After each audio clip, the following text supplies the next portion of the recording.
Good morning. You're Marcus Elam? And Mr. Elam was previously in court, pled true to counts 1 through 7 in a motion to revoke unadjudicated on probation for burglary of a habitation. I've received an updated pre-sentence report. Has everyone had an opportunity to review that report? I do. Are there any additions or corrections to the report? No, nothing's been finished. And it was unagreed. Mr. Lewis, you may proceed. Judge, this is a situation where it's no doubt that Mr. Elam made several mistakes while he was on his probation, not following up on his obligations. After speaking with him, he's been in custody this length of time here. He is definitely, from what he's telling me, willing and wanting to comply with the court's orders, and feels as though he could successfully complete his probation given that opportunity. He understands that his mistakes, has definitely been costly and put him in this decision. He understands that's totally on top of him, and of course he would like to address the court as well as far as his plans for the future, Judge. All right, go ahead. Yes, ma'am. I'm sorry for my actions that I did when I was on probation. And if you really, I would like to start over, get life, live with my family, go back to work, help my mother die, give her bill, and everything else, Your Honor. Okay. And Judge, I'm sorry. I was going to say, Judge, if I may, one of the biggest issues I explained and talked to Mr. Elam about was him not reporting like he was supposed to do over that span of time. And he expressed to me that at that time he was dealing with the death of his grandmother, as far as I think she was a big part of his support system. He does have, I've been in contact, several members of his family have contacted me about him, so he does have a support system that's there. I think she was a big part of it. And after she passed away, I think he kind of went astray at that point, my understanding, Judge. What is the status of the 5 new offenses that are alleged? Well, they should all be. What happened? So what was the deadly conduct from August of 2023? What was the outcome of I guess I'm trying to figure out what happened on all of them. My understanding, Judge, is he has cases that are pending in misdemeanor court, but nothing here, Judge, that's been accepted as any additional. I mean, he pled true to the deadly conduct, discharging a firearm, from August 16th of 2023. Can you tell? I'm sorry, Judge, I didn't look him up after he pled through. I know. I just want to know if I want to know that. I want to know the evading, the failure to ID from February of this year. I want to know what the status of everything is. Days of obstruction in 2023 that was dismissed. Birthday gentleman. Just said unlikely to prove. I mean, he pled true to it, so obviously there's that. All right, Ms. Malfino, what's the state's position? Judge, I'm kind of torn on him. Obviously, the concern is the length of time he absconded. I mean, it wasn't just a month or two. They looked for him for almost 2 years, a year and a half at least. And in that interim time period, regardless of them having been filed or refused or whatnot by the intake division, he has pled true to at least the court standard of having committed all of those new offenses while on probation. Although he has no felony convictions, it looks to me like you ordered him to ISF cognitive in 23. Mr. Lewis had made mention that he never went. I don't know if they didn't have a bed for him and eventually he timed out of that, or something happened and the new offenses came up and they would take him. I think when he had the prior MTRP, I don't know if it was at the new case or a prior MTRP, I'm not sure, but ISF was ordered, but at some point, I guess after he timed out or something because he was released from the jail. Do you have a record of that?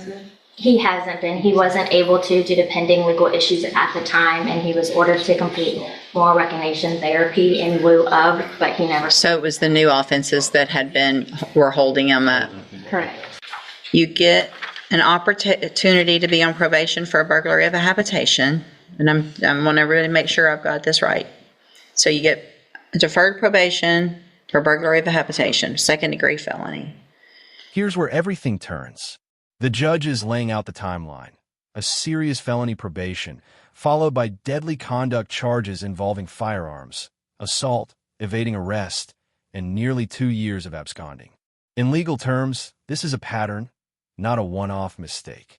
Judges weigh rehabilitation against public safety, and multiple violent offenses tip that scale hard. Ask yourself, at what point does a second chance become a risk to the community? Would you offer another opportunity here? You get out, you commit 3 new offenses, 2 deadly conducts, discharging a firearm, and an assault family violence on that same date. Regardless of what's come of those cases, you've admitted that something happened on that day, right? Mm-hmm. So you come in front of me on a motion to revoke your probation. I say, okay, let's give you an opportunity to go to ISF. But because I guess something else must have been pending, maybe misdemeanors or something, you don't go to ISF. So you end up just getting out, getting another opportunity, and then you go and evade arrest or detention and fail to ID. We're back here again. And you want to start over and you're sorry. Think about how that sounds.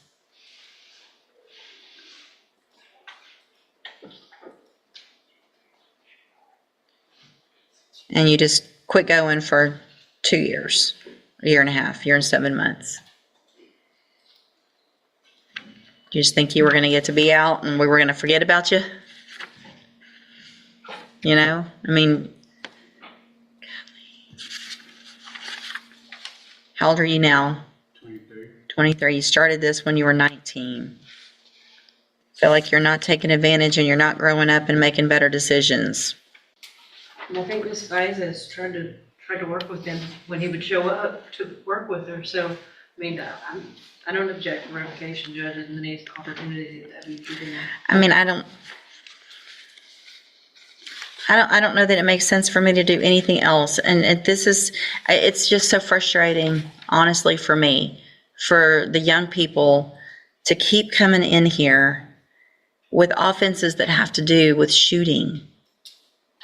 While you're on probation for a felony, you're shooting. Then you get out again and you violate again and you take off.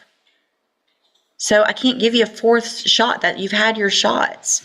I'm going to find that you entered your pleas of true to counts 1 through 7 freely and voluntarily. Find those counts true. Find sufficient evidence to find you guilty, and at this time find you guilty of burglary of a habitation. I'm going to sentence you to a term of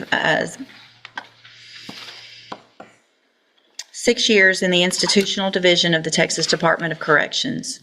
You will receive credit on that sentence for any time that you've been in custody that the law gives you the right to receive. I'm going to hand you the trial court certification that shows this was not an agreement. You need to sign that and you'll get a copy of it. You do have some rights to appeal. You can talk to Mr. Lewis about that. I'm also handing you a written admonishment regarding your ineligibility to possess a firearm or ammunition. Because of the judgment entered against you, you're ineligible under Texas law to possess a firearm or ammunition. Possession of a firearm or ammunition could lead to charges against you. Firearm is a legal term, and you should read the written admonishment I provide you to see what devices qualify as a firearm. If you have questions about the laws that make you ineligible to possess a firearm or ammunition, or about how long that lasts, you can talk to Mr. Lewis. Good luck to you. You can go back with the bailiff. And there it is, the final ruling. The judge revokes probation, finds Marcus guilty of burglary of habitation, and hands down a 6-year sentence in the Texas Department of Corrections. This decision reflects a broader legal principle. Probation is a privilege, not a guarantee, and repeated violations, especially involving firearms, almost always lead to incarceration. Cases like this highlight how quickly opportunities can be lost when new offenses stack up. If you found this case as shocking as we did, make sure to hit that like button, share your thoughts in the comments, and don't forget to subscribe for more jaw-dropping courtroom breakdowns.